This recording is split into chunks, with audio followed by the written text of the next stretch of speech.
bikin kita berantakan, yang bikin muka kita kusut, yang bikin kita jungkir balik, yang bikin kita semraut, yang bikin kita halu,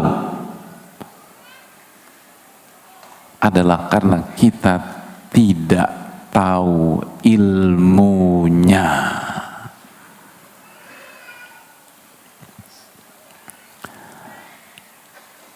Karena kita tidak tahu ilmunya. Bukan karena berat atau ringannya masalah tersebut, tapi karena kita tidak tahu ilmu. Kita hidup tanpa ilmu. Hidup tanpa ilmu artinya masuk ke ujian tanpa ilmu. Karena tadi kita katakan bahwa kehidupan dunia adalah apa, hadirin? Darul bala, tempatnya ujian dan cobaan. Bismillahirrahmanirrahim.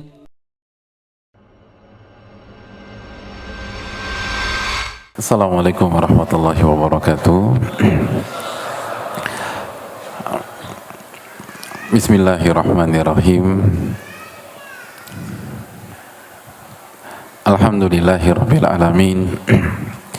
Nahmaduhu wa nasta'inuhu wa nastaghfiruh wa na'udzu billahi min syururi anfusina wa min sayyiati a'malina. Man yahdihillahu fala mudhillalah wa man yudlil fala hadiyalah. Nashhadu an la ilaha illallah wahdahu la syarika lah wa anna Muhammadan abduhu wa rasuluh. Ya ayyuhalladzina amanu taqullaha haqqa tuqatih wa la tamutunna illa wa antum muslimun. Ya ayyuhan nasu taqu rabbakumul ladzi khalaqakum min nafsin wahidah wa khalaqa minha zawjaha wa batha minhuma rijalan katsiran wa nisaa'a wattaqullaha alladzi tasaaluna bihi wal arham innallaha kana 'alaikum raqiba. Ya ayyuhalladzina amanu taqullaha wa qulu qawlan sadida yuslih lakum a'malakum wa yaghfir lakum dhunubakum wa man yuti'illaha wa rasulahu faqad faza fawzan 'azima. Amma ba'du. Hadirin yang Allah muliakan, bapak-bapak, ibu-ibu, teman-teman yang semoga semuanya dijaga dan diberkahi oleh Allah Subhanahu wa ta'ala. Tidak ada kata yang layak untuk kita ucapkan di awal pertemuan kita kecuali kata syukur, puji dan puja kita kepada Allah Tabaraka wa ta'ala atas nikmat yang Allah berikan kepada kita, khususnya nikmat hidayah, nikmat iman, nikmat Islam, nikmat bisa melangkahkan kaki ke salah satu rumah-rumah Allah Subhanahu wa ta'ala, nikmat ibadah. Itu nikmat yang terbesar di dalam kehidupan kita. Maka kita ucapkan alhamdulillahilladzi bi ni'matihi tatimmus shalihat. Segala puji bagi Allah yang hanya dengan pertolongan dan taufiknya amal soleh itu bisa dikerjakan dengan sempurna.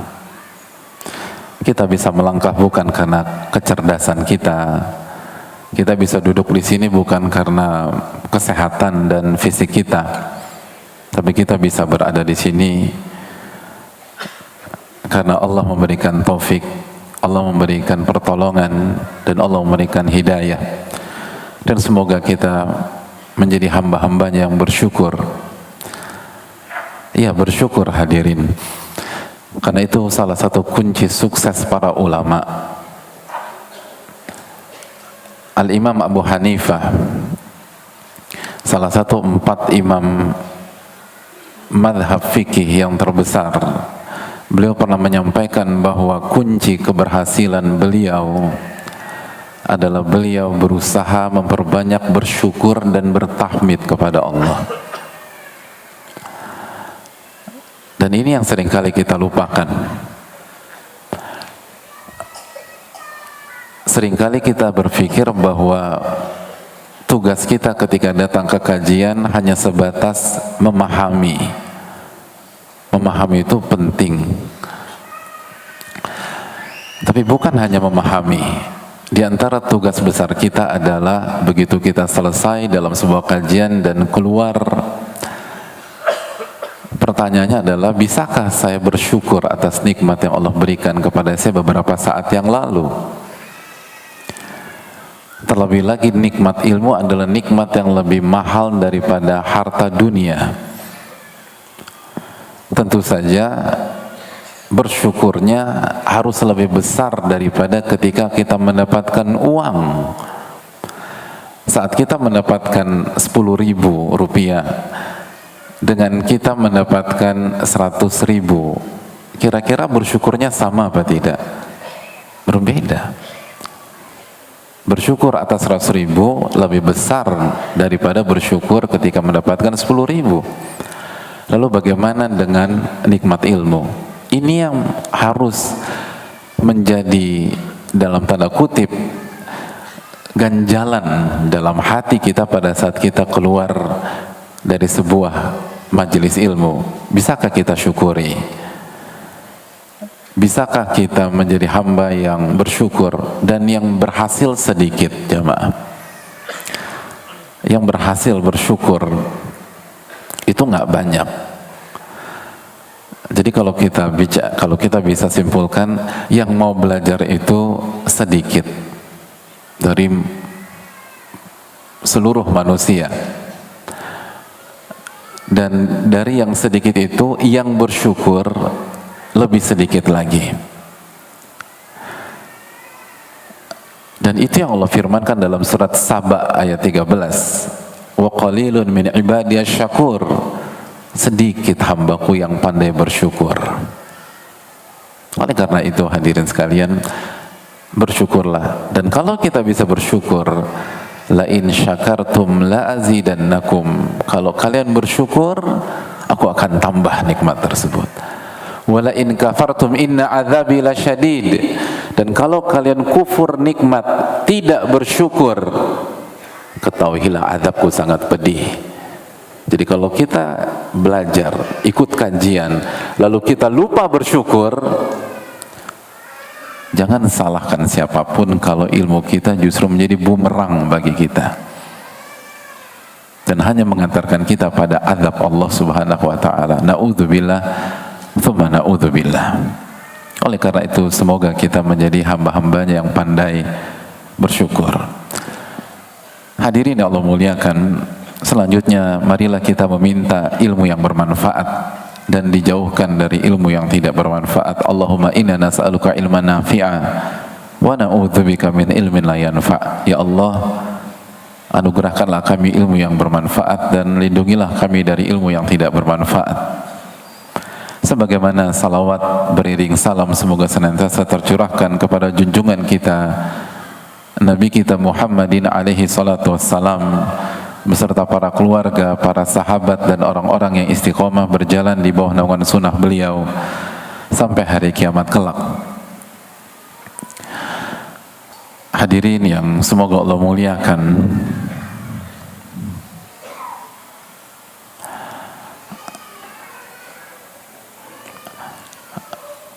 pada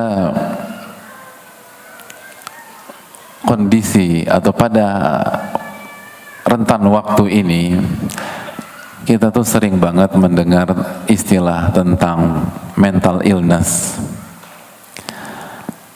atau mental health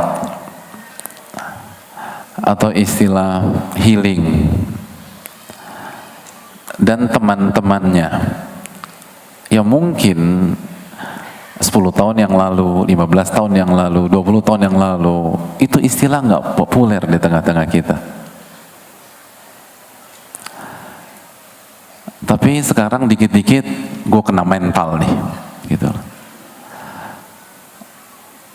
Aku kena mental, gitu. Kamu mau kemana? Aku mau healing dulu. Itu menjadi sapaan ramah di telinga-telinga kita.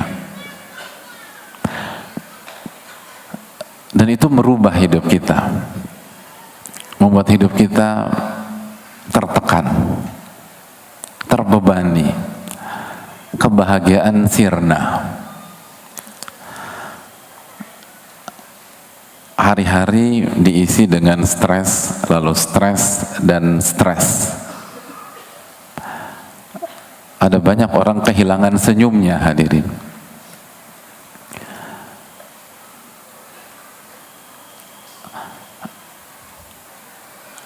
Kehilangan kebahagiaannya, kehilangan ketenangan.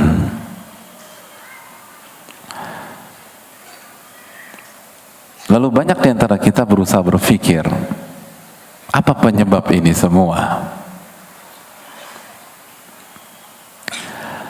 Lalu seringkali yang menjadi kesimpulan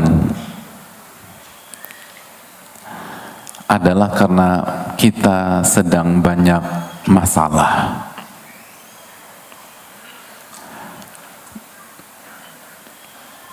Mulai dari masalah rumah tangga, masalah keluarga, masalah dengan suami, masalah dengan istri, masalah dengan orang tua, ada yang masalah sama mertua.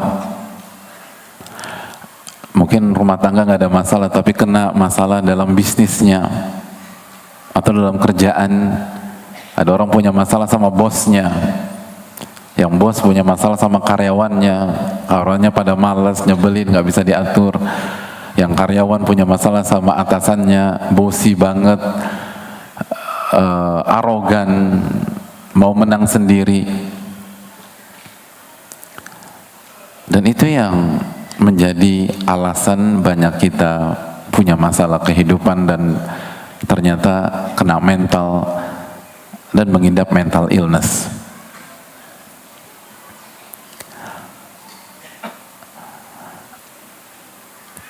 Kira-kira begitu tidak kesimpulan banyak orang, hadirin sekalian? Dan memang di banyak orang kondisi pandemi dan pasca pandemi itu benar-benar meninggalkan banyak masalah. Dan itu mempengaruhi mentalnya dan mempengaruhi hatinya. Sebelum saya lanjutkan, saya ingin bertanya,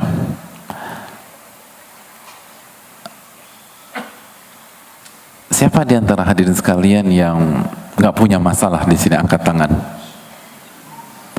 Yang nggak punya masalah. Yang masalah hidupnya dari lahir sampai hari ini cuma satu. Gitu. Angkat tangan. 2, 3, 10.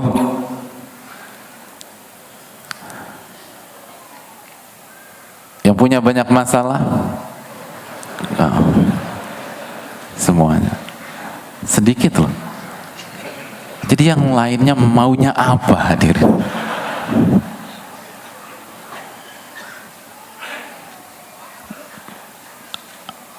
Hadirin yang Allah muliakan,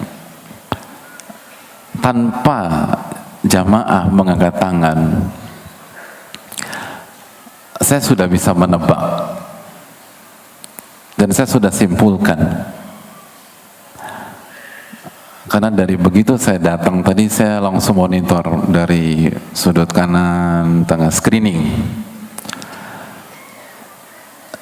dan saya mendapati wajah-wajah di depan sini, wajah-wajah banyak masalah semua. Benar. Dan tadi tuh serius banget hadirin. Sebelum saya bertanya kan nggak ada senyum di hadapan. Kayak beban hidupnya berat. Gitu. Benar nggak hadirin sekalian? Ini muka-muka banyak masalah kan? Oke, yang baper siapa yang baper? Pintu keluarnya ada di sana, hadirin. Tambah emosi. Nggak usah baper. Karena yang di hadapan hadirin sekalian ini pun muka banyak masalah. Kelihatan kan? Enggak. Ini muka banyak masalah. Karena yang membuat orang hancur bukan masalah, hadirin sekalian.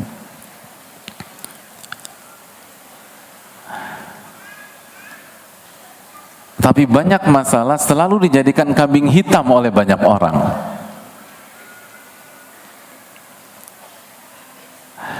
Jadi nggak usah minder punya muka banyak masalah, tenang aja. Ada yang ngangguk-ngangguk penuh harapan. Ternyata masih ada harapan Pak Ustadz. Masih, insya Allah.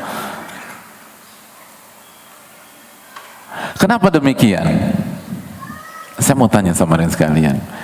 Siapa orang yang masalahnya paling berat dan paling banyak?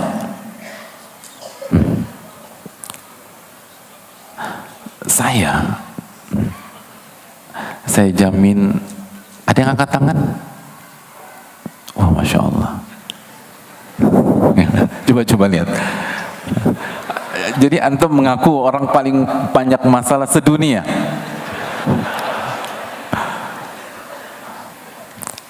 Hadirin, saya jamin tidak ada dalam masjid ini. Karena orang yang paling berat masalahnya dan orang yang paling banyak masalahnya adalah Nabi kita sallallahu alaihi wasallam bersabda, asyaddun nasi bala'an al-anbiya. Orang yang paling berat ujian dan masalahnya adalah para nabi. Para nabi. Thumma salihun, lalu orang-orang saleh. Thummal amthal fal amthal, lalu yang kesolehannya di grade berikutnya, lalu di grade berikutnya, di level berikutnya, lalu di level berikutnya. Maka kita bisa buat kesimpulan sederhana, orang yang paling berat masalah hidupnya adalah para anbiya, para rasul. Jadi punya banyak masalah itu positif atau negatif, hadirin? Masya Allah. Mulai terangkat moral kita ya. Ternyata positif. Sudah bingung Pak Ustadz gitu. Ke masjid ini aja halu tadi. Saya nggak sengaja ke sini. Mungkin. Tapi apa? Dan dalam hadis Nabi SAW beliau juga bersabda, wa yubtalal mar'u ala hasabi dini. Dan seseorang itu diuji, diberikan masalah, diberikan cobaan sesuai dengan kadar agamanya. Jika agamanya tinggi kualitasnya, maka ujian dan masalahnya pun tinggi dan berat.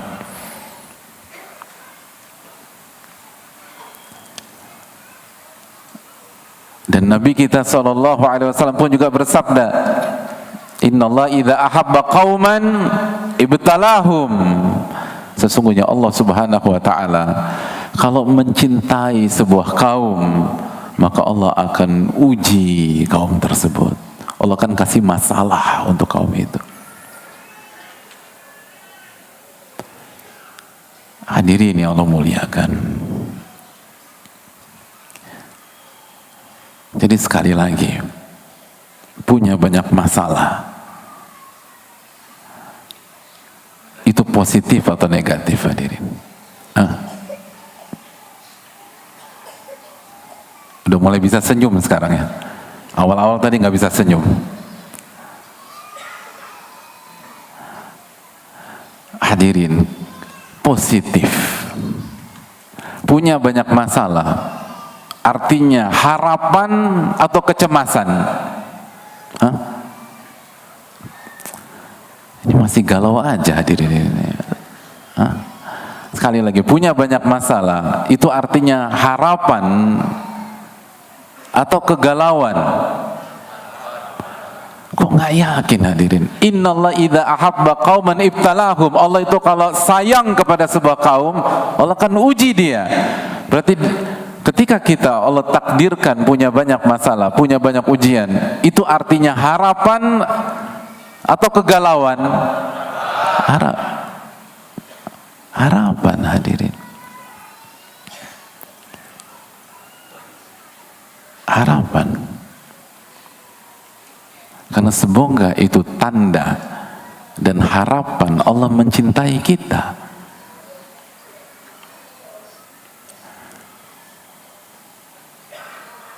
Dan masalah serta ujian tidak bisa dipisahkan dengan kehidupan.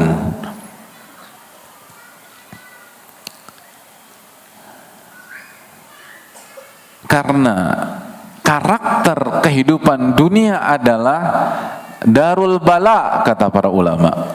Dunia itu tempatnya cobaan, tempatnya masalah, dan tempatnya ujian. Allah berfirman dalam surat Al-Mulk ayat 2 yang hadirin sudah ketahui, alladzi khalaqal mauta wal hayata liyabluwakum ayyukum ahsanu amala. Dialah yang menciptakan kematian dan kehidupan. Untuk apa hadirin Allah menciptakan kematian dan kehidupan? Untuk menguji, ujian. Kehidupan sama dengan ujian. Kehidupan dan masalah adalah dua sisi mata uang yang tidak bisa dipisahkan. Sebagaimana istilah banyak orang. Dan itu yang dikatakan para ulama. Sebagian ulama klasik mengatakan apabila Anda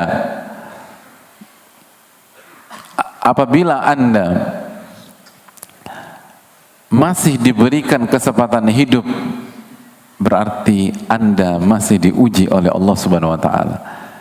Ujian dan masalah itu berakhir ketika Anda wafat.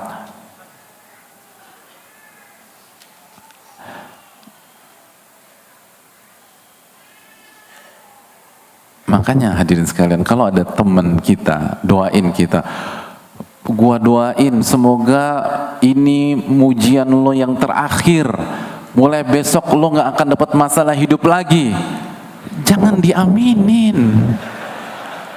Itu artinya dia doain besok kita mati. Amin, amin.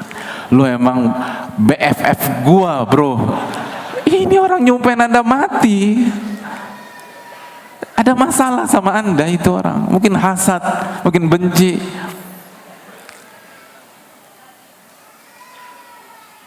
Karena ujian itu berakhir setelah ujian kehidupan dunia berakhir ketika kita wafat. Baru kita wafat, lalu masuk ujian kubur, lalu setelah itu nikmat kubur atau azab kubur. Hadirin, dan ini harus kita sadari.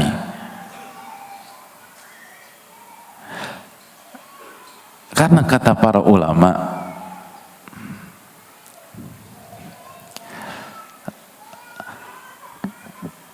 salah satu masalah dalam kehidupan yang bisa membuat orang gagal jadi baik, gagal jadi bahagia, gagal jadi orang tenang, itu karena dia tidak sadar.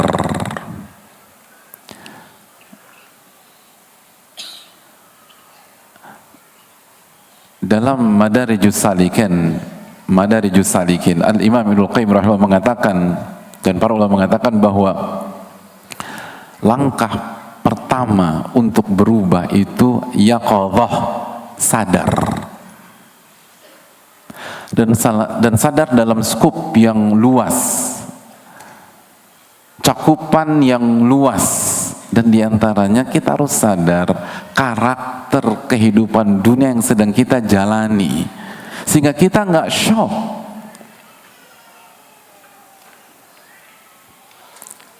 Sehingga kita nggak kaget. Ketika kita ingin umroh atau ingin haji,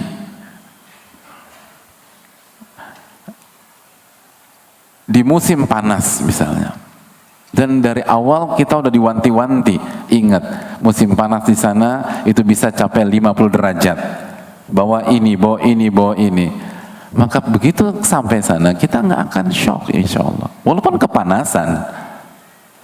Atau ingin umroh musim dingin, dikasih tahu juga hati-hati musim dingin, dingin banget, itu bisa di bawah 10 derajat di Madinah khususnya, maka persiapkan mantel, sweater, jaket dan lain sebagainya. Maka begitu kita masuk ke kota Nabi SAW, kita nggak akan shock, kita harus sadar dulu apa yang akan kita hadapi. Kehidupannya seperti ini hadirin sekalian. Maka masalah bukan penyebab mental illness, bukan penyebab hambarnya kehidupan kita, bukan penyebab hancurnya rumah tangga kita. Masalah itu bukan penyebab perceraian dalam rumah tangga. Betul nggak hadirin? Kalau penyebab perceraian adalah banyaknya masalah rumah tangga, insya Allah satu masjid ini cerai semua. Loh, siapa yang nggak punya banyak masalah dalam pernikahan? Benar nggak nih hadirin?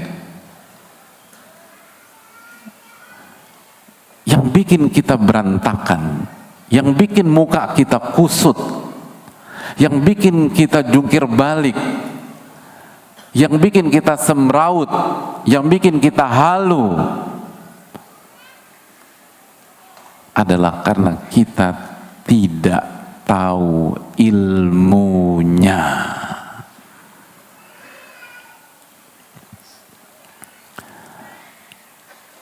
Karena kita tidak tahu ilmunya.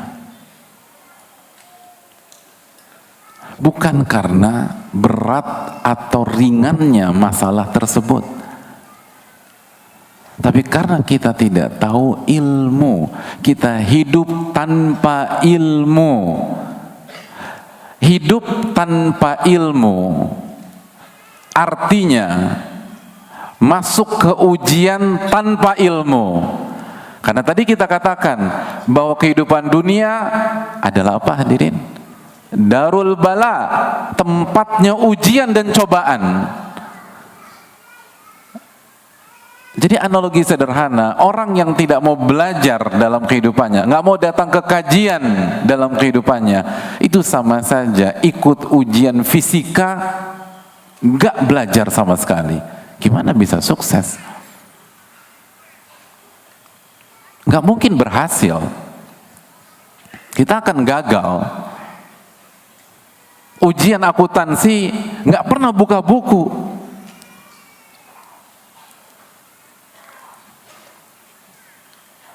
Bro, gimana? Udah belajar belum? Belum. Terus gimana? Yang penting ikhlas, ikhlas. Ujian kimia, ikhlas itu penting hadirin. Tapi mungkinkah kita berhasil di ujian kimia hanya modal ikhlas? Gak mungkin. Itu sama. Orang nggak mau kajian, nggak mau datang ke majelis taklim, nggak mau belajar, nggak mau buka kitab para ulama. Yang penting anak tulus aja ngejalanin kehidupan. Gak bisa. Allah yang berfirman, Alladzi khalaqal mauta wal hayata liyabluwakum. Allah ciptakan kematian dan kehidupan untuk menguji. Hidup ini ujian. Makanya dalam hadis Tirmidzi, Nabi kita SAW mengatakan dengan ilustrasi, beliau menggariskan sebuah garis, lalu garis-garis pendek yang kesimpulannya hidup itu berpindah dari sebuah masalah satu ke masalah yang kedua. Selesai masalah kedua, pindah masalah ketiga. Masalah ketiga berakhir, pindah masalah keempat. Masalah keempat berakhir, itu artinya kita pindah masalah kelima. Sampai kapan? Sampai kita berhadapan dengan masalah yang tidak ada solusi, yang bernama kematian. Itu poin. Jadi ketika kita lolos dalam masalah kehidupan pada hari ini, itu artinya sudah ada masalah berikutnya menunggu kita hari esok. Bahkan seringkali nggak perlu nunggu hari esok, sorenya ada masalah lagi. Lalu bagaimana kalau kita nggak punya ilmunya, jamaah? Yang bikin kita berantakan bukan beratnya masalah, bukan beratnya ujian atau ringannya ujian. Sebagai contoh sederhana,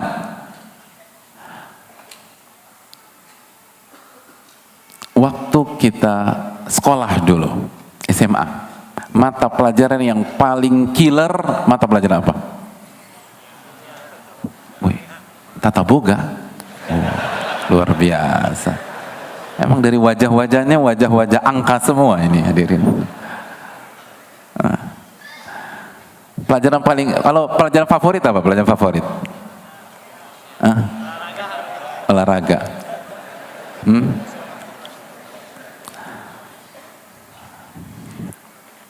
Dulu waktu kita sekolah dulu, tapi ini jangan ditiru ya, jangan ditiru. Itu pelajaran paling favorit kita, fisika kalau kosong, kimia kalau kosong, matematika kalau kosong. Tapi kalau begitu gurunya hadir, banyak-banyak istighfar kita ini. Bukan karena guru dan mata pelajarannya, tapi kitanya yang lalai dalam belajar. Yang killer apa sih? Fisika, kimia. Contoh sederhana, apabila kita akan ujian kimia, susah dan gurunya killer gitu.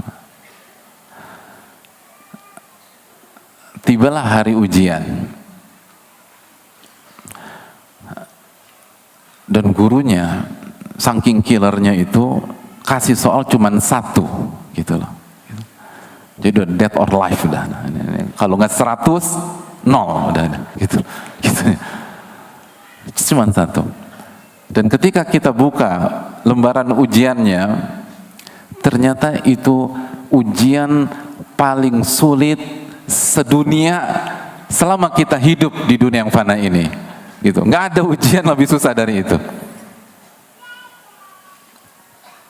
Namun ternyata yang diujikan adalah materi yang kita pelajari tadi malam sampai jam 2:30 malam, walaupun mulainya jam 2 gitu. Jadi pada isya tidur, kaget bangun jam 2, buka-buka buku fisik kimia, setengah jam ketiduran lagi, nggak sempat baca doa, lalu bangun subuh sholat subuh, baca zikir pagi, lalu berangkat sekolah, pas sekolah tawakal ala Allah, buka lembaran ujian, itu yang keluar. Ini ujian susahnya minta ampun, tapi sesuai yang kita pelajari tadi malam, walaupun cuma setengah jam. Saya ingin tanya, ada muka pucat tidak dari raut muka kita? Enggak. Keringat dingin? Enggak. Gimana ekspresinya? Kita akan bertahmid selama ujian. Alhamdulillah bi ni'mati tatimmus shalihat. Alhamdulillah, alhamdulillah. Senyum merekah di saat menjalani ujian tersebut. Optimisme, harapan, semangat,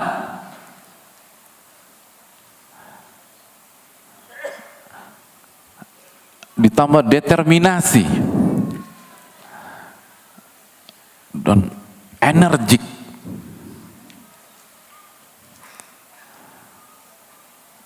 Tunggu dulu. Ini ujian sudah selesai atau belum? Belum, sedang ujian. Banyak orang mengatakan badai pasti berlalu. Ini sedang badai ini. Badai kimia. Tapi kita bisa tersenyum.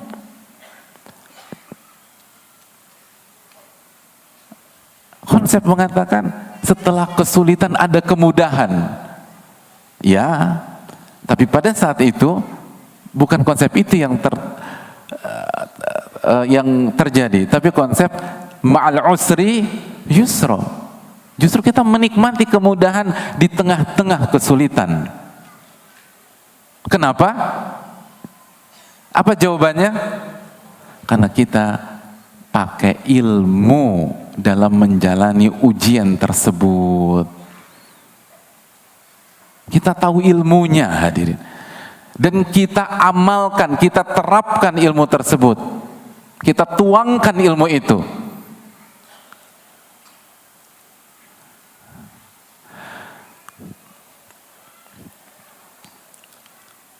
Lalu di tengah-tengah ujian, kita sempatkan waktu untuk menengok ke sebelah kanan kita. Pucet. Dan kita semakin puas. Nggak bagus ini. Ini nggak bagus. Oke, itu sebelah kiri kita lihat. Keringet dingin. Punggung udah basah. Semakin kita bahagia. Dan ini jangan ditiru. Hadirin, padahal yang sebelah kanan kita, sebelah kiri kita, ujiannya sama apa enggak? Apakah karena dia ujian mata pelajaran lain? Apakah karena sebelah kiri kita ujian mata pelajaran lain? Sama. Soalnya sama apa tidak? Sama, sama-sama susah. Kalau parameter kegalauan, hancurnya mental kita dan dropnya kita itu beratnya ujian, harusnya semuanya drop, semuanya pucat, semuanya keringat dingin. Tapi kenapa satu pucat, satu keringat dingin, satu bahagia? Karena ilmunya beda. Ilmunya beda. Selama ini kita fokus ke masalah, kita lupa ilmu tersebut. Ini poin, hadirin sekalian.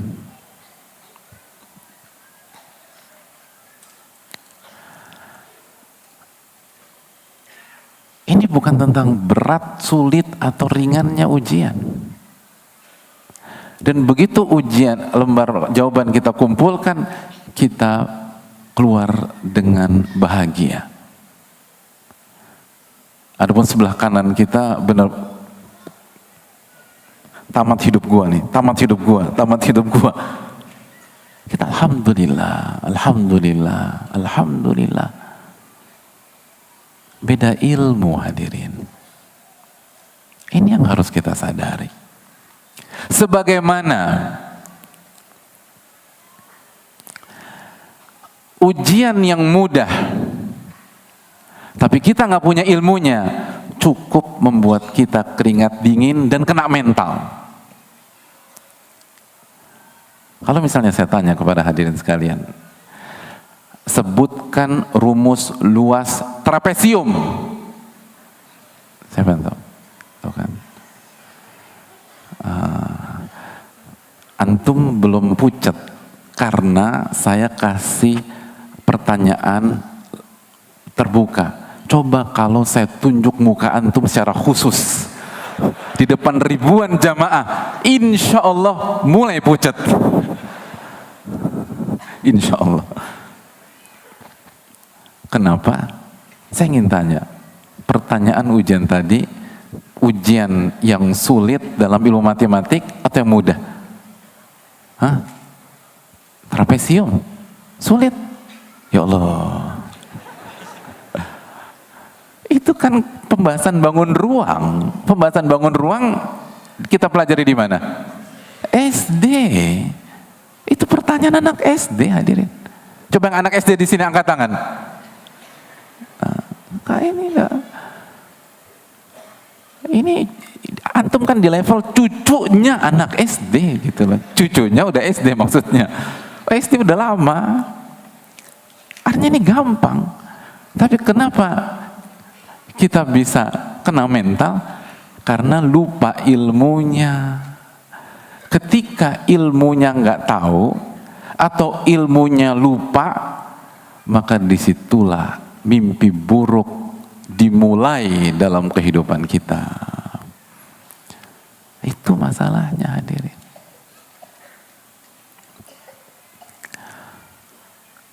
Jadi ini bukan tentang masalah, ini bukan tentang ujian, ini tentang ilmu.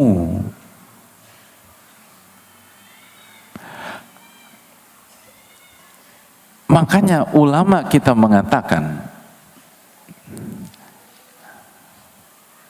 bahwa ilmu adalah ruhnya kehidupan.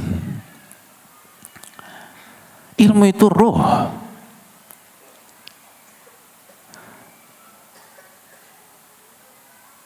Di antara ulama menjelaskan hal tersebut adalah Syekhul Islam. Dalam Majmu' Fatwa beliau mengatakan warisalatu ruh, risalah, kenabian, apa yang dibawa oleh Rasulullah SAW, sunnah Nabi SAW, ilmu itu sendiri adalah ruhnya alam semesta, ruh, wa nuruhu wa hayatuh, itu cahayanya kehidupan, dan kehidupan itu sendiri. Oleh karena itu hadirin yang Allah muliakan, ketika Allah Subhanahu wa taala berbicara tentang Al-Qur'an, berfirman tentang Al-Qur'an dalam sebuah ayat dalam surat Asy-Syura ayat 52, kata apa yang Allah gunakan? Wa kadzalika auhayna ilaika ruhan min amrina. Dan begitulah kami wahyukan kepada engkau ruh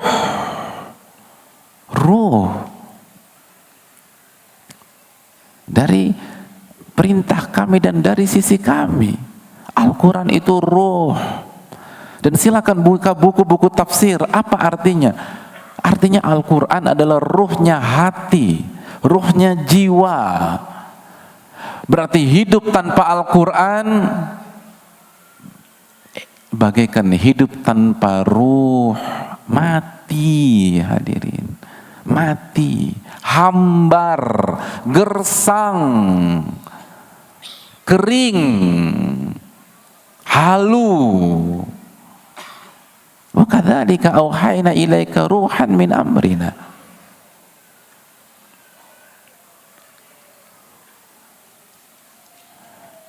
Makanya dulu para sahabat Nabi SAW mempertaruhkan Al-Quranul Karim dengan darah.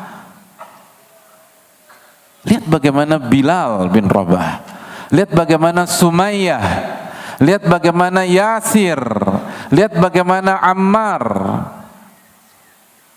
lihat bagaimana Mus'ab bin Umair. Mus'ab bin Umair sebelum masuk Islam, itu hadirin anak muda, good looking, ganteng.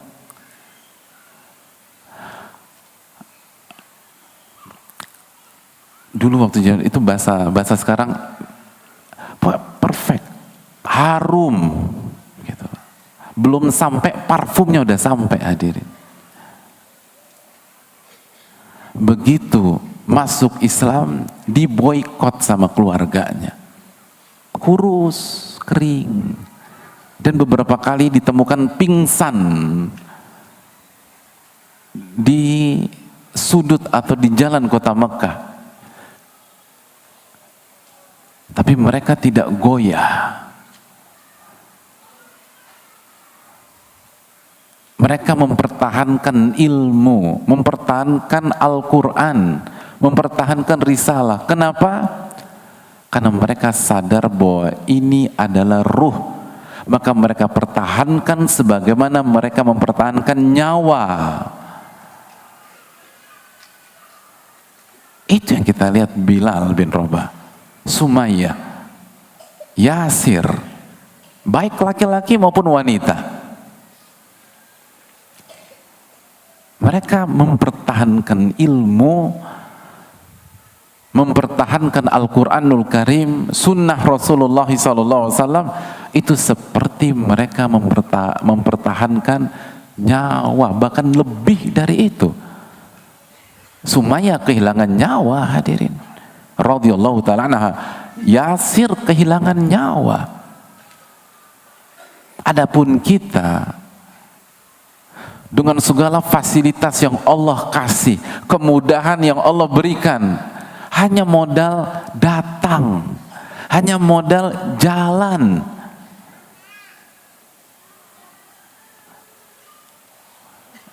Kesempatan dibuka, didukung.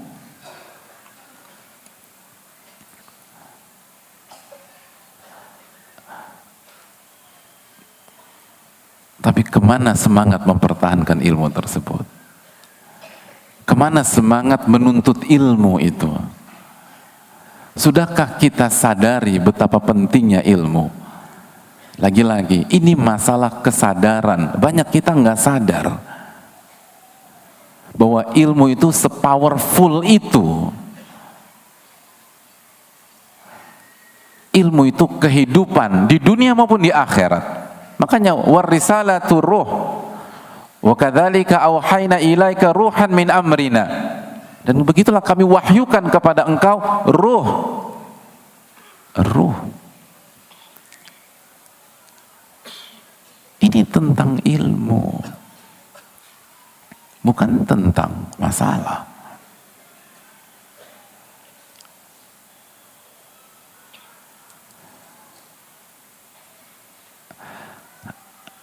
Hadirin yang Allah muliakan, maka marilah kita belajar, marilah kita hadiri majelis-majelis ilmu, baik jamaahnya maupun panitianya. Semua butuh, karena semua punya masalah dan semua banyak masalah.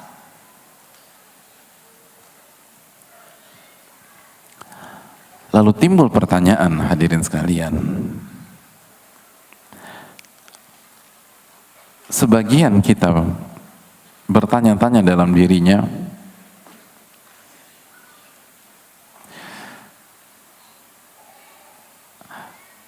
saya udah belajar Ustadz, tapi kenapa kok masih hambar? Saya udah ikutin kajian,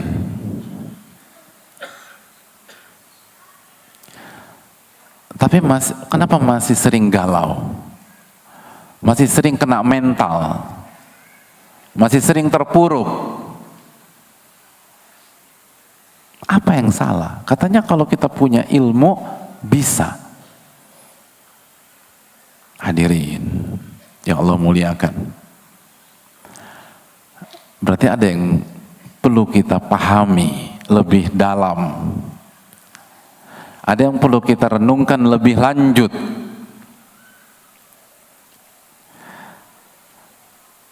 Saya akan bacakan keterangan salah satu para ulama biar kita langsung mendengar dari ahlinya. Disampaikan oleh salah satu ulama yang bernama Syekh Shalih Al-Utsaimin hafizahullahu taala. Beliau menyampaikan walaisal muradu bil ilmi alladhi yuhjabu anha idrakal masail, alladhi yuhjabu anha idrakul masail.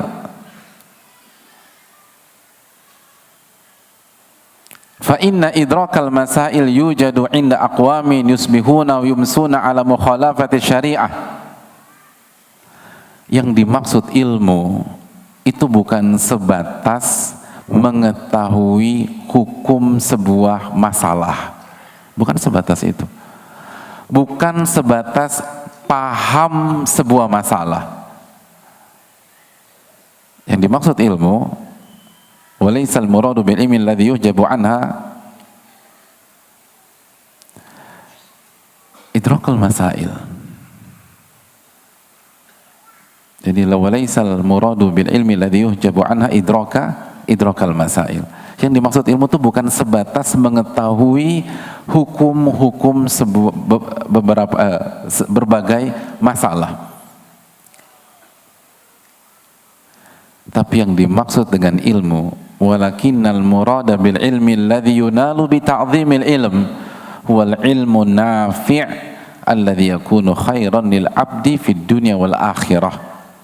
Namun yang dimaksud dengan ilmu yang bisa membuat kita bahagia, yang membuat kita bisa tenang adalah ilmu nafi', ilmu yang bermanfaat.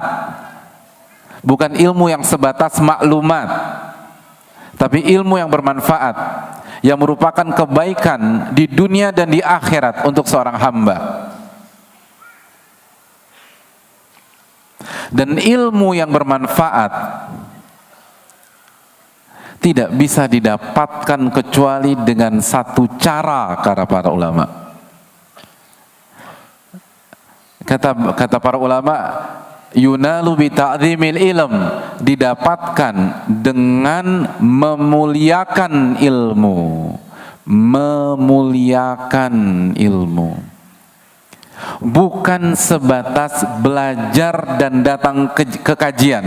Belajar dan datang ke kajian salah satu bagian dalam memuliakan, tapi bukan memuliakan secara utuh. Untuk mendapatkan ilmu yang merupakan obat galau, obat mental illness, obat stres, obat untuk bahagia, obat agar tenang, adalah ilmu nafi yang cara mendapatkannya hanya satu cara, yaitu ta'zim, memuliakan ilmu dengan segala perincian dan kaedah-kaedahnya.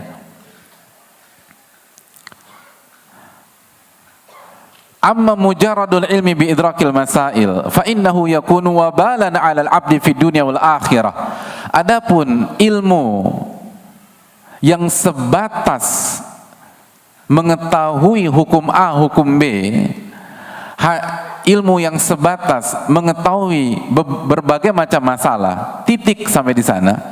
Ilmu sebatas teori, ilmu sebatas maklumat, ilmu sebatas knowledge, maka itu akan menjadi bumerang bagi pemiliknya di dunia dan di akhirat.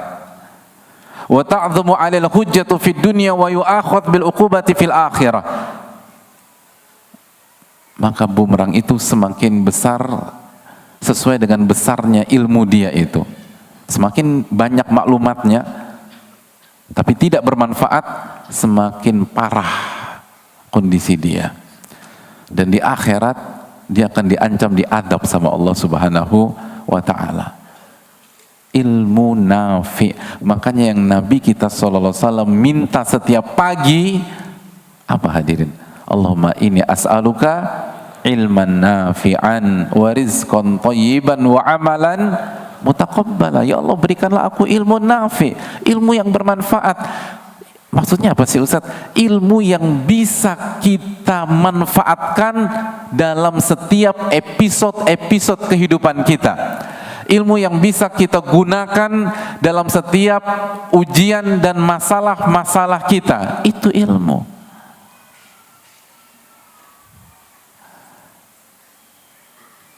Semua banyak orang hafal hadits la taghdab walakal jannah. Jangan marah, niscaya bagimu surga.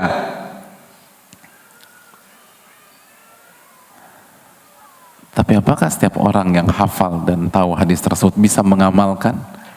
Gitu. Khususnya ketika istri ngejawab omongan kita, anak ngerusakin kesayangan kita, gitu. Bisa nggak ngamalin la taghdab walakal jannah? Jangan marah bagimu surga. Hampir setiap kita itu sudah tahu tentang sunnahnya mengucapkan salam kalau bertemu sesama muslim. Tapi berapa persen mengamalkan itu? Banyak di antara kita sudah paham tabassumuka fi wajhi akhika shadaqah. Senyummu di hadapan wajah saudaramu itu sedekah. Tapi berapa banyak yang senyum ketika jalan ke masjid lalu ketemu dengan tetangga-tetangga komplek atau tetangga-tetangga rumahnya. Hampir semua kita tahu bahwa ghibah itu haram, dosa besar seperti makan bangkai. Tapi bisakah kita jaga lisan kita? Itu yang menentukan ilmu maklumat dan ilmu nafi. Dan cara mendapatkan ilmu nafi hanya dengan memuliakan, hadirin. Kalau nggak memuliakan nggak akan bisa, nggak bisa. Ini ilmu nafi tidak akan bisa didapatkan hanya mengandalkan kejeniusan. Abu Jahal kurang jenius apa, hadirin? Nggak bisa. Ilmu ini nggak bisa digunakan hanya mengandalkan harta, nggak bisa. Hanya mengandalkan status, misal dekat dengan ustadz atau dekat dengan ini, nggak bisa. Cara satu-satunya cara, Anda harus muliakan ilmu. Dan arti memuliakan ilmu, memuliakan Al-Quran dan Sunnah Nabi kita SAW, memuliakan Allah Tabaraka wa Ta'ala, memuliakan Rasulullah SAW, lalu memuliakan, setelah itu memuliakan guru-guru kita, lalu memuliakan kaum muslimin secara umum. Karena secara umum seorang muslim punya ilmu dalam dirinya, terlepas berapa kadarnya, kita harus muliakan. Kalau nggak akan bisa. Dan itu panjang dibahas oleh para ulama. Makanya disitulah mengapa, hadirin Allah muliakan, para ulama sangat memperhatikan A sampai Z, segala urusan yang berkaitan dengan ilmu dan kajian. Kita tahu bersama bahwa para ulama dulu itu kalau mau kajian, mau menyampaikan ilmu, mandi, pakai baju yang bagus. Para ulama pakai parfum. Imam Malik ketika kedatangan tamu di rumahnya, beliau akan tanya, rahimahullah, kita mau bicara masalah umum atau bicara hadis Nabi SAW? Oh, bicara hadis, tunggu sebentar. Masuk, mandi, tampil oke, keluar lagi, bicara tentang hadis Nabi SAW. Tapi kalau bicara masalah umum, langsung. Kenapa, hadirin? Memuliakan. Bukan hanya sekedar membahas. Bedakan antara memuliakan dan sebatas membahas. Memuliakan itu membahas plus plus plus plus plus. Itu demikian. Kenapa mereka tampil necis, tampil bagus? Ibnu Abbas itu kalau diriwayatkan kalau pakai penutup kepala, kalau mau menyampaikan ilmu dengan kualitas yang bagus, dan kita tahu kualitas yang bagus ada harga, ada barang. Diriwayatkan dalam kurs kita itu di atas 1 juta loh pecinya Abdullah bin Abbas kalau mau kajian, benar-benar tampil. Lihat bagaimana Abdullah bin Abbas ketika ingin berdialog dengan Khawarij, orang-orang yang ekstrim, orang-orang yang gampang mengkafirkan umat Islam, yang mengkafirkan pelaku dosa-dosa besar. Ketika ingin dialog, dan dialog itu menyampaikan apa, hadirin? Ilmu. Penampilannya bagaimana? Keren, hadirin. Memuliakan. Ini tentang memuliakan. Itu kenapa para ulama kita ketika datang ke majelis atau sebelum datang ke majelis, itulah sebabnya kenapa para ulama, di antara hikmahnya, kenapa para ulama datang ke kajian, bahkan melakukan rehlah, melakukan perjalanan. Kenapa ulama sekali Sa'id bin Musayyib itu mengatakan, in kuntu la asirul ayyama wa layali fi talabil haditsil wahid. Aku ini suka berjalan beberapa siang dan beberapa malam, artinya berhari-hari. Jadi aku suka berjalan berhari-hari hanya untuk mencari satu hadis. Satu hadis berhari-hari. Kenapa? Padahal beliau adalah ulamanya kota Madinah. Kenapa sampai harus pergi? memuliakan. Memuliakan. Kita kalau memuliakan orang, orang itu datang ke kita atau kita datang ke dia? Hah? Hadirin. Kalau lebaran tuh, biasa kita ngumpul di rumah siapa? Nah, kita anak paling bungsu, tapi kita orang paling kaya, paling sukses di keluarga besar kita. Kita lebih kaya dari orang tua kita lebih kaya dari kakak pertama kita, kakak kedua kita, kakak ketiga kita, kakak keempat kita, sampai kakak ke-17 kita. Kita anak 18 misalnya. Ketika lebaran, ngumpulnya di rumah siapa? Hah? Rumah kita? Enggak, rumah orang tua, walaupun gubuk. Dan nggak mau direnovasi. Kan orang tua kan unik gitu ya. Ditawarin renovasi, enggak. Mau kayak begini aja kata orang tua kita. Tetap ngumpul di sana. Oke, orang tua kita wafat. Pada ngumpul di rumah kita? Atau kita yang jalan? Hah? Ngumpul di mana? Kakak pertama. Kakak pertama kita meninggal. Ngumpul di rumah kita? Hadirin, ini orang Indonesia bukan sih? Nah, ini kultur Indonesia kan. Orang kakak pertama kita meninggal, ngumpul di mana? Kakak kedua. Kita yang jalan, bukan kita yang didatangi. Kenapa? Memuliakan. Kalau kita nggak mau lebaranan ke rumah orang tua kita dengan dalih rumah kita paling besar, paling proper, paling representatif, paling nyaman untuk ngumpul, kita akan divonis apa sama semua keluarga? Anak berbakti? Donatur? Pemberi fasilitas? Sponsor? Hadirin, tolong bantu saya. Ini masalah benar-benar berat ya. Sampai sulit menjawab pertanyaan seperti ini. Kita nggak mau datang ke rumah orang tua. Kita minta semuanya ke rumah saya, karena rumah saya paling enak, paling nyaman. Rumah orang tua panas, kecil. Rumah saya mau jungkir balik, mau salto, mau roll ke depan, roll ke belakang, bebas. Kita yang suruh mereka datang, bukan kita datang. Kita akan divonis apa hadirin? Durhaka. Karena nggak memuliakan, padahal kita sediakan seluruh menu yang paling enak. Bandung menu paling enak apa kalau lebaran? Ya Allah, benar-benar halu antum ya. Sampai pertanyaan ini susah dijawab. Tenang, jangan emosi, ada banyak istighfar. Lalu apa?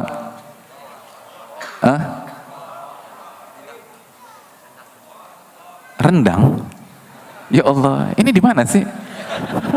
Rendang. Kayaknya saya yang halu hadirin. Ini Padang ya? Atau Bukit Tinggi? Suasananya sejuk kayak Bukit Tinggi saya ini. Kita sediakan semua makanan terenak dan chef yang paling jago masak-masakan Jawa Barat kita hadirkan. Kita pasang red carpet buat orang tua, tapi kita nggak mendatangi. Apakah orang akan anggap kita? Enggak. Simpel aja, Anda harus datang. Kecuali ada uzur, kecuali ada kendala. Makanya Imam Malik mengatakan, al-ilmu yu'ta wa la ya'ti. Ilmu itu didatangi, bukan mendatangi. Kecuali kalau kita ingin mendakwakan orang yang belum ngerti, orang yang awam, betul. Sebagaimana Nabi SAW itu mendatangi orang-orang Quraisy di kota Mekah. Tapi kalau kita ingin mengupgrade diri kita, ingin menjadi penuntut ilmu, ingin merubah ilmu itu menjadi ilmu yang sangat bermanfaat, datang ke kajian hadirin. Datangi kajian ustadz-ustadz kita. Ustadz-ustadz kita di Bandung banyak, datangi mereka.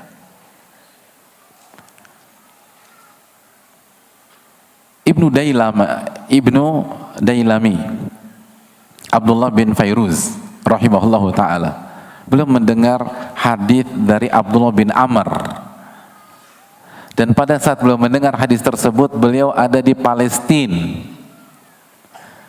Maka beliau langsung berusaha mencari hadis tersebut, mendengar langsung, datang langsung, faraqiba wa tajasyama masyaqas safar. Beliau berangkat, beliau gunakan hewan tunggangannya dan beliau berjalan dan bersabar menghadapi kesulitan ketika safar sampai tiba di mana? Taif. Fahaddatsahu bidzalik. Lalu beliau mendapatkan hadis tersebut. Palestina, Taif, hadirin.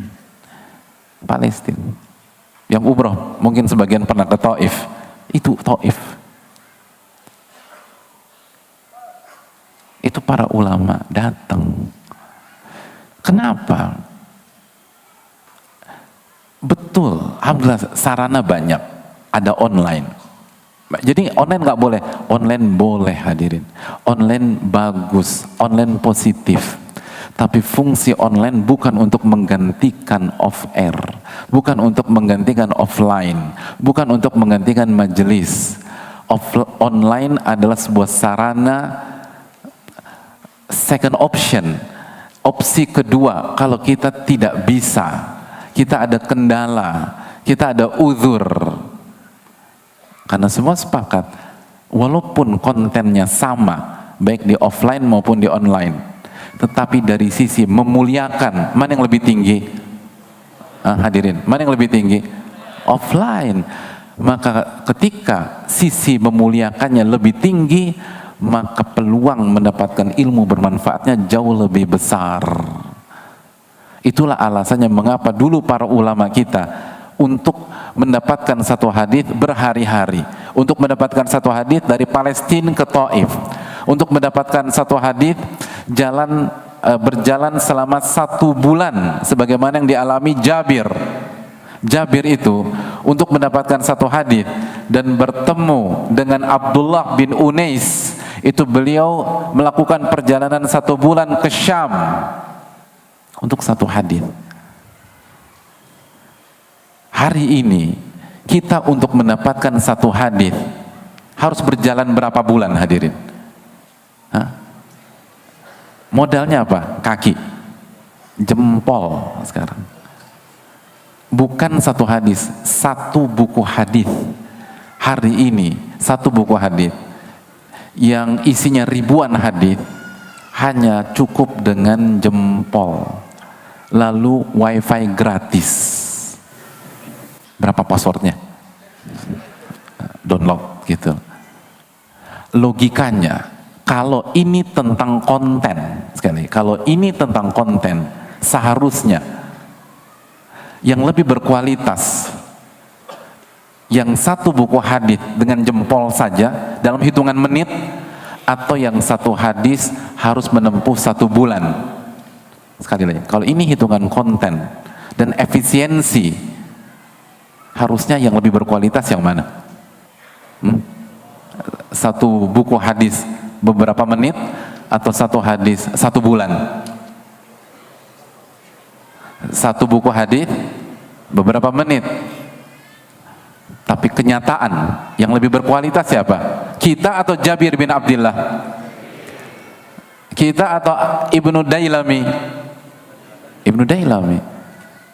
Karena intinya bukan sebatas konten, walaupun konten sangat penting, tapi ada hal berikutnya, memuliakan. Itu kunci kalau kita ingin mendapatkan ilmu nafi. Dan seterusnya, seterusnya, seterusnya. Harus dibahas secara perinci hadirin. Tapi itulah poinnya. Kalau kita bisa memuliakan ilmu, kita belajar, maka kita akan dapat ilmu nafi. Itu kita belum bicara di majelis loh, belum lagi di majelis bagaimana cara duduk. Kenapa para ulama membahas cara duduk? Kok ribet banget? Oh bukan ribet hadirin, ini memuliakan. Ini memuliakan. Kalau ada tamu datang ke rumah hadirin sekalian, lalu dia angkat kaki, lalu jempolnya ditujukan ke muka hadirin sekalian, kira-kira perasaan hadirin gimana? Masalah memuliakan itu penting. Makanya hadirin Allah muliakan, para ulama kita seperti yang disampaikan oleh Al-Allama Az-Zarnuji rahimahullahu ta'ala, kata beliau, catat baik-baik, i'lam, ketahuilah. Saya bacakan keterangan para ulama biar kita langsung dengar dari sumbernya. I'lam, ketahuilah, bi anna talibal ilmi la yanalul ilma wa la yantafi'u bih. Sesungguhnya penuntut ilmu tidak akan mendapatkan ilmu dan tidak akan mendapatkan manfaat dari ilmunya. Jadi dia tidak akan mendapatkan ilmu nafi, dia nggak akan mendapatkan ilmu yang bermanfaat. Illa bi ta'zimil ilm wa ahlihi wa ta'zimil ustadhi wa tauqirihi, kecuali dengan memuliakan ilmu, memuliakan ahli ilmu, memuliakan gurunya dan menghormati gurunya tersebut. Itu cara. Ini konsepnya ulama, resepnya ulama, hadirin. Makanya ulama atau sebagian orang soleh di zaman dulu ilmunya nggak banyak, tapi berkah, tapi bermanfaat. Bilal itu bukan ulama, hadirin, tapi nggak kena mental illness. Bilal bukan ulama, disiksa. Siapa yang masalah hidupnya selevel dengan Bilal? Ada angkat tangan. Berarti lebih parah semua nih. Nggak ada di antara kita lebih parah dari Bilal atau selevel dengan Bilal, semua di bawah. Tapi kenapa beliau bisa sabar, bisa tenang, bisa istiqomah, bisa nggak bergeming, hadirin? Bayangkan dihina, direndahkan, disakiti, ditindih dengan batu besar. Kalimat yang terucap hanyalah Al-Ahadul Ahad. Al-Ahadul Ahad, Allah Esa, Allah yang Esa. Bilal nggak ganti profile picture, nggak buat status, nggak curhat. Al-Ahadul Ahad. Kenapa dada beliau begitu lapang? Karena ilmu beliau bermanfaat. Maka kejarlah ilmu yang bermanfaat. Wallahu ta'ala alam bisawab. Ini yang bisa disampaikan, dan kita buka sesi tanya jawab. Tapi sebelumnya ada pengumuman dari panitia. Wassallallahu wasallam ala nabiyina Muhammad.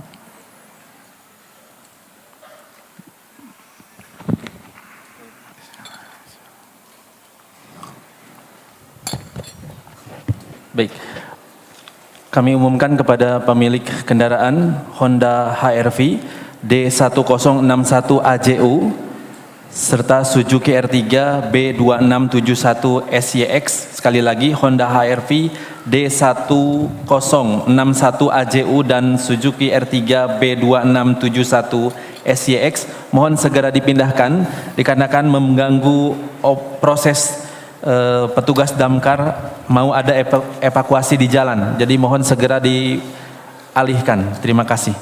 Silakan Ustaz. Jazakallahu khairan. Afwan Ustaz, bolehkah menganggap enteng ujian yang kita terima dengan yakin bahwa Allah pasti membantu kita dan kita hanya ikhtiar sebisa kita dan beribadah maksimal? Ya, terima kasih atas pertanyaannya. Dan untuk edukasi bagi kita semua, salah satu adab dalam bertanya adalah ucapkan salam terlebih dahulu, karena dalam riwayat disebutkan assalam qabla su'al, salam sebelum bertanya. Salam sebelum bertanya. Dan yang kedua, nasihat para ulama kita doakan gitu loh. Kita doakan ulama kita doakan guru-guru kita doakan saudara-saudara kita doakan umat, baru kita bertanya. Nabi SAW bersabda, man sana ilaikum ma'rufan fakafi'uh. Apabila seseorang berbuat baik kepada anda, maka balaslah perbuatan baik itu. Dan kalau anda belum bisa balas, maka doakan, kata Nabi. Kita dapat ilmu dari para ulama, maka jangan lupa doakan ulama-ulama kita. Pada dasarnya kita harus doakan dan kita harus balas. Tapi kalau kita belum bisa balas, kita doakan. Dan salah satu momen mendoakan adalah ketika bertanya. Dan itu kultur ilmu. Dulu para guru-guru kita, para ulama-ulama kita, para masyaikh itu mengajarkan kita demikian. Tapi mungkin yang bertanya belum tahu atau lupa, nggak apa-apa. Ini proses belajar. Bolehkah menganggap enteng ujian yang kita terima dengan yakin bahwa Allah pasti membantu kita dan kita hanya ikhtiar sebisa kita dan beribadah maksimal? Hadirin Allah muliakan, jawabannya wallahu ta'ala bisawab, tidak boleh menganggap enteng ujian atau menggunakan diksi yang mengarah ke arah sana, walaupun maksud kita nggak ke sana. Karena penggunaan kata atau diksi itu penting. Penggunaan kata atau diksi itu penting. Dalam hadis yang sahih, Nabi SAW tuh melarang kita menggunakan kata khobutat, khobath gitu loh. Jangan ucapkan kata khobath. Lalu beliau memberikan solusi ke kata yang sama tapi lebih halus gitu loh. Artinya seorang mukmin itu harus belajar memilih diksi dan kata-kata. Jadi jangan menganggap enteng ujian dan jangan menggunakan kalimat yang mengarah pada menganggap enteng ujian padahal kita nggak ada maksud ke sana. Karena hadirin Allah muliakan, kalau Allah nggak tolong kita, dan saya rasa maksud penanya bagus ya, makanya beliau mengatakan karena yakin bahwa Allah pasti membantu kita dan kita hanya berikhtiar sebisa kita dan beribadah maksimal. Walaupun kita demikian, tetap saja jangan anggap enteng. Bahkan kan sunnah Nabi SAW, apa kata Nabi SAW? As-sa'idu laman junnibal fitan. Orang yang bahagia adalah orang yang dijauhkan dari fitnah. Jadi fitnah dan ujian itu dihindari sebisa mungkin. Tapi bukan lari dari masalah ya. Sebisa mungkin ditunda. Makanya salah satu hikmah adanya Sulhul Hudaybiyah. Sulhul Hudaybiyah itu Nabi SAW genjatan senjata sama siapa? Sama orang musyrik Quraisy. Selama berapa lama? 10 tahun kan? Itu salah satu hikmahnya kata Allah. Jadi kalau masih bisa ditunda 10 tahun, kenapa hari ini berhadapan? Gitu. Kalau masih bisa ditunda 10 tahun, kenapa hari ini berhadapan? Itu jadi masalah ujian itu selama masih bisa dihindari. Selama bisa milih yang lebih mudah, jangan milih yang sulit. Kecuali ada keutamaan dan ada ibadah. Tapi kalau ini ujian, ini masalah dan seterusnya. Lalu kita berikhtiar dan kita minta bantuan dari Allah Subhanahu wa taala, lalu kita jalankan. Sebagaimana sabda Nabi SAW, ihris ala ma yanfa'uk wasta'in bila wala ta'jiz. Bersungguh-sungguhlah dalam mengejar yang bermanfaat bagi Anda dan minta pertolongan kepada Allah dan jangan lemah, kata Nabi SAW. Dan Nabi SAW juga bersabda sallallahu alaihi wasallam, la tatamannau liqa'al adu. Anda jangan pernah berharap bertemu dengan musuh. Jangan pernah berharap bertemu dengan musuh. Jangan sok-sok, ayo mana sini orang ini saya tantang, mana orang munafik berhadapan dengan saya. La tatamannau liqa'al adu. Jangan pernah berharap bertemu dengan musuh. Was'alullah al-afiyah, dan minta keselamatan dari Allah. Minta keselamatan, jangan ketemu dengan masalah. Minta keselamatan. Lalu Nabi SAW melanjutkan, wa idza laqitumuhum fasbiru. Tapi kalau Allah takdirkan bertemu dengan musuh, bertemu dengan ujian, bertemu dengan masalah, sabarlah, kata Nabi kita sallallahu alaihi wasallam. Mungkin itu.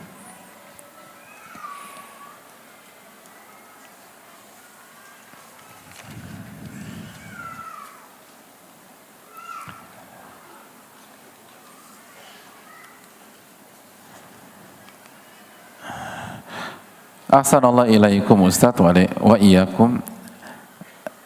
Afan Ustaz, bagaimana cara menyikapi kesalahan istri dan supaya kita tidak tersulut emosi, terlebih ketika istri tidak mau menerima nasihat kita? Ya, terima kasih atas pertanyaannya. Hadirin Allah muliakan, yang pertama masalah pernikahan adalah masalah ta'awun syar'i kata sebagian para ulama. Jadi salah satu pondasi pernikahan dan rumah tangga adalah firman Allah dalam surat Al-Maidah, wa ta'awanu 'alal birri wa taqwa wa la ta'awanu 'alal itsmi wal udwan. Kita saling tolong menolong dalam kebaikan dan ketakwaan, dan kita tidak saling tolong menolong di atas dosa dan permusuhan. Jadi spirit yang harus dibangun adalah kita saling tolong menolong untuk jadi orang yang bertakwa, karena kita nggak bisa bertakwa sendirian misalnya, maka kita butuh pendamping. Kita butuh istri dan istri butuh suami. Jadi ketika istri melakukan kesalahan, kita harus tolong, hadirin sekalian. Bukan ngamuk, tolong. Jadi kita harus berpikir bagaimana cara yang paling efektif menolong istri kita. Bisa jadi marah, bisa jadi. Tapi marahnya itu bukan emosi. Gimana cara marah nggak emosi, hadirin? Sambil senyum nimpuk gelas gitu Pak Ustadz. Bukan. Marah mendidik. Marah karena Allah, kata Ibnu Jama'ah rahimahullah. Marah karena Allah, bukan karena marah emosi. Dan marah karena Allah, marah mendidik, itu kaidahnya jelas, takarannya jelas. Dan hati itu tenang. Karena tujuan kita bagaimana istri kita berubah. Bukan mengungkapkan dan meluapkan, bukan. Jadi ketika kita sepakat bahwa saya harus tolong istri saya karena istri saya melakukan sebuah kesalahan, maka kita akan berpikir cara yang paling efektif bagaimana menyelamatkan dia. Begitu juga dengan istri. Ketika suaminya salah, maka istri akan berpikir bagaimana cara menolong suami saya agar keluar dari kubangan maksiat dan dosa. Itu yang harus kita camkan. Makanya hadirin yang Allah muliakan, pernikahan itu harus dibangun di atas pondasi yang sama, harus clear dulu. Dan banyak di antara kita seringkali lupa tentang masalah itu. Lalu yang berikutnya, jangan bangun narasi kesempurnaan dalam rumah tangga. Kita yang repot, hadirin. Kita yang berantakan. Kenapa? Nggak ada yang sempurna. Pernikahan itu tuh persatuan atau pertautan antara dua sosok. Yang satu pendosa, yang satu pendosa. Betul nggak hadirin? Salah ya? Kalau saya salah tolong diluruskan. Nabi SAW bersabda, kullu bani Adam khata.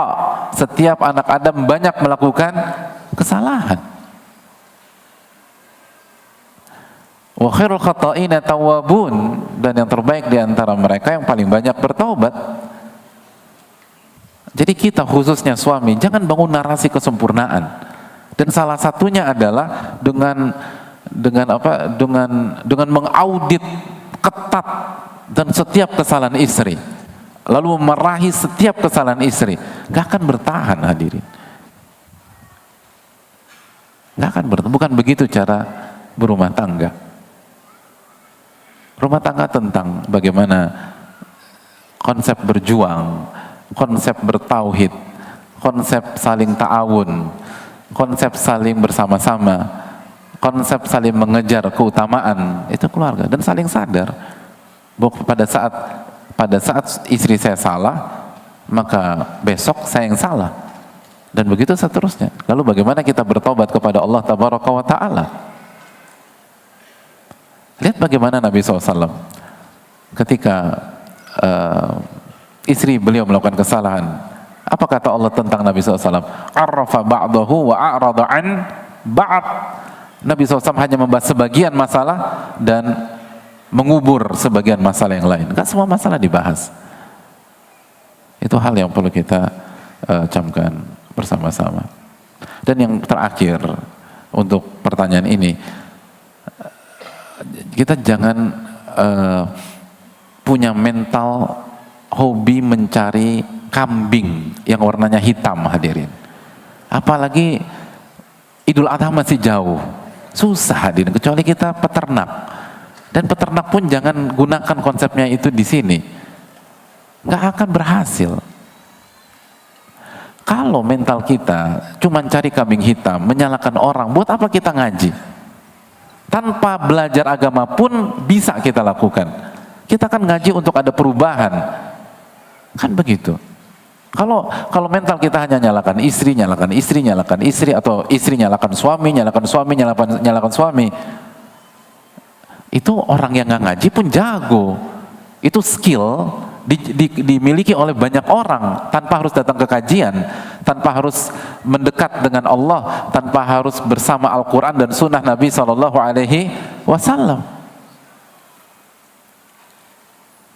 Bukankah kita ingin naik kelas? Terus kalau naik kelas gimana caranya? Asy-Syura 30, wa ma asabakum min musibatin fabima kasabat aydikum wa ya'fu an katsir.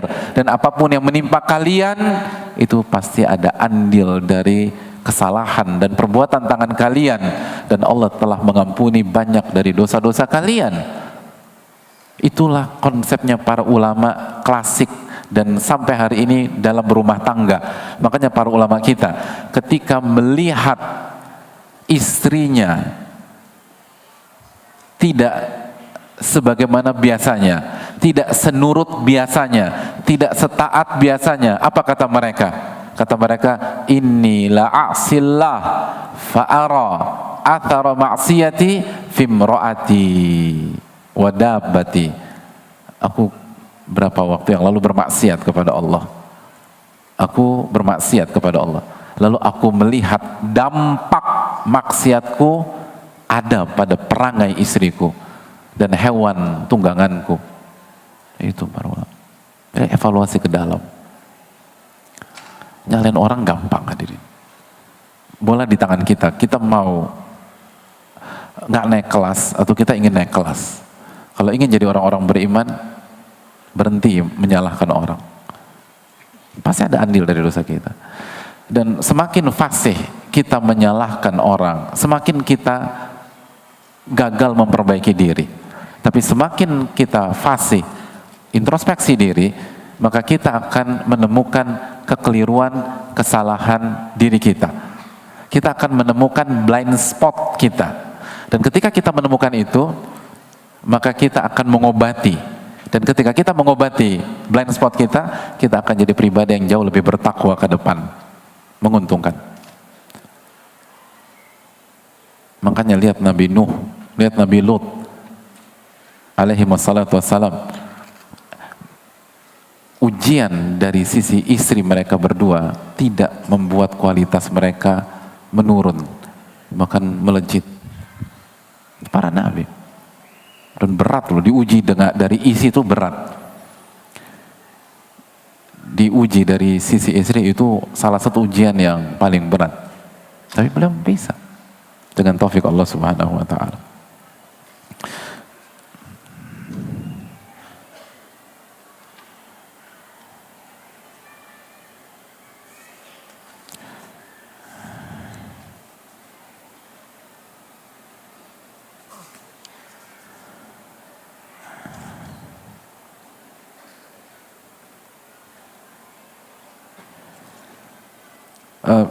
Bismillah, assalamualaikum waalaikumsalam warahmatullahi wabarakatuh. Semoga selalu dijaga oleh Allah dan seluruh kaum muslimin, amin ya rabbal alamin.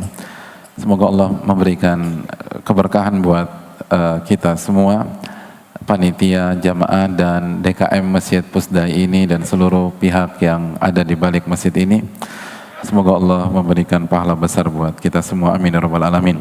Afwan izin bertanya dan minta nasihat. Qadarullah, saya tidak jadi menikah. Kiat-kiat agar mendapatkan pasangan yang Allah pilih bagaimana? Agar mendapatkan pasangan yang bertakwa. Minta nasihatnya agar Anda tetap semangat dalam beribadah dan menuntut ilmu dan mengamalkannya. Syukran jazakallahu khair Ustaz, terima kasih atas pertanyaannya. Yang pertama, wallahu ta'ala misal masalah pernikahan,